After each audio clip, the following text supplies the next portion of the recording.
Wow, I guess you guys just really love lore, huh? Okay, so here is how things are going to work now. I'm going to be turning this into a series and cutting them into multiple videos because I want to get more views, duh. Each video will be dedicated into one mode, as I don't want to take too long to make just one video, and I'm pretty busy with college these days. I don't even know how I'm making this video, and I'm genuinely lightheaded, so sorry if I might sound tired at times because I genuinely am. But that's not what we're all here to talk about. We'll first start with the first mode in the game, being easy mode. Wait. There isn't that much to discuss about him, given that this entire mode has close to zero lore with some minor mentions of Professor V, but no explanations towards the enemies in that mode, and even with the brute. I know. If they barely have any lore, then wouldn't it not make sense if they had their own dedicated video? And yes, you're right, which is why I'll be combining easy and casual mode into just one video so it won't be extremely too short. We'll first start off with the very first mode in the game, which is easy mode. This mode obviously doesn't have anything too much interesting, but we can make some speculations on what little information we have and connect the dots to make easy mode just have a little bit more lore relevance. For this part, let's assume that the plot of this mode comes a little after the tutorial section, when starting the game for the first time, just so we have a little bit more background. And let's also assume that we, the player, is actually a part of the story because of Commander oftentimes talking directly to us in some of the modes. Specifically, the easier ones, which are the easy, casual, and intermediate modes, leading me to believe that we are some sort of new recruits. The reason why I'm mentioning this is that we don't really get to see Commander talking to us anymore in the later modes such as Molten, Fallen, and Frost, because given that we are new recruits, I don't really see it making sense that we're actually a part of those larger missions. That's enough background, and let's start speculating. The easy mode is the very first real mission that we, the players, are on. Given the mission's simplistic nature of just clearing through a bunch of enemies, most likely a horde that could threaten the lives of the remaining survivors in the nearby area, it's pretty good basic training and allows new recruits to experience what it feels like to go into a battlefield, which is why Commander decided to bring us. This also just allows for Commander to tell us the basics of the game by telling us what modifiers are, selecting specific enemies to attack by changing targeting, explaining basic enemy concepts and how they should be dealt with, which can obviously become important later on when we, the recruits, actually face much more larger and complicated threats that boils down to these basic concepts, which allows us to understand what to do in specific enemy encounters and how to counter them. As the mission progresses and more varied enemies are starting to appear, due to the noises caused by the fighting between us and the zombies, a larger threat like the brute is attracted to the conflict, which we'll have to deal with ourselves. Like I've already mentioned before, the brute is just an uncommon mutation for regular zombie and isn't that really of a special threat due to how much he appears and how he doesn't really do much aside from hitting the ground really hard and throwing rocks around.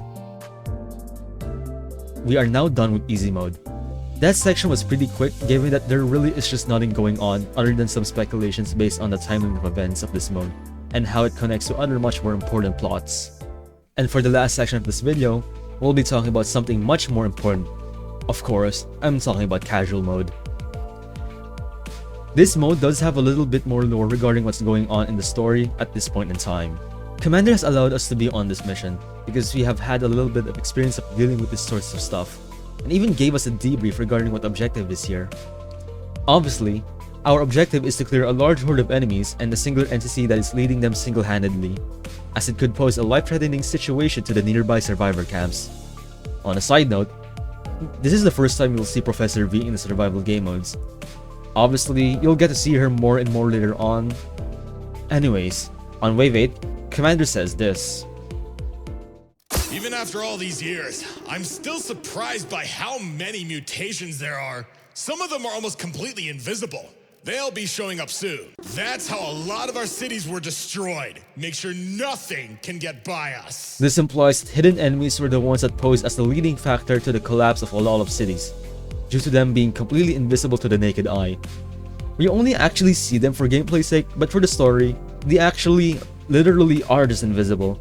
Later on into this mode, We attract every nearby zombie within a mile radius, which results in the horde surrounding the nearby area to surround us, which is pretty threatening to the local survivor camps as a lot of them wouldn't stand a chance of getting out of a situation like this.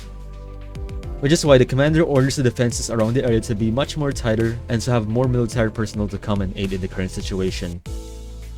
Professor V mentions that rescue teams have tried to extract and save a lot of the survivors, yet a good bit of them refuses. Some of you might be confused as to why that is the case, which is understandable as even Professor V didn't really get it at the time. But the concept is quite really simple actually. In media or even real-life scenarios, survival camps tend to really not accept external assistance from outside organizations, which in this case is TDS, due to a variety of reasons. Oftentimes, it can be a cause of a lack of trust from official authorities, because if they weren't able to resolve the issue that got them into this situation in the first place, how could they ever trust them to help? Some may find pride from just being self-sustaining and living this long without any external help, and to request or accept help completely taints this pride, which makes them to just flat out deny any possible assistance regardless of what may happen. Additionally, there's also sheer paranoia that makes people be doubtful to any unconditional help from external forces like CDS.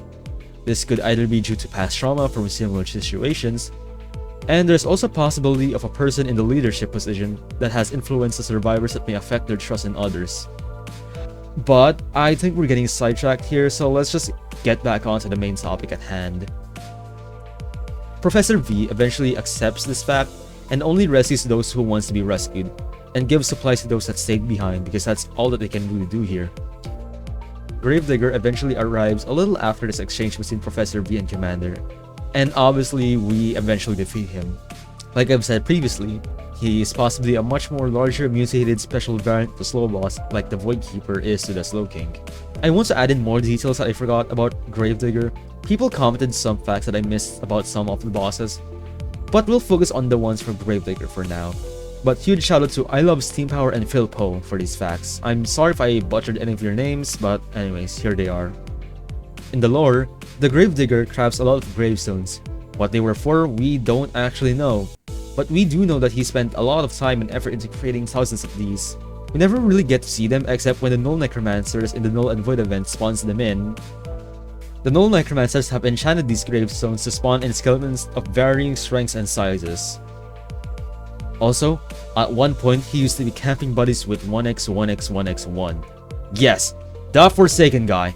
I know, it's absolutely bonkers. I can't believe TDS would copy Forsaken and turn him into a narrator for an event. Why would they do this? Jokes aside, that's actually all that we know about them. This video is pretty short, but I just started college this week and I'm still getting used to the new schedules, commute, and everything troublesome that comes along with it. The next video will either be about intermediate mode or maybe something completely different, so we can have a little break from this series. Anyways, it's like past 11 PM, I've barely had any sleep and I'm running on hopes and dreams. That's all that I have for you today. See ya.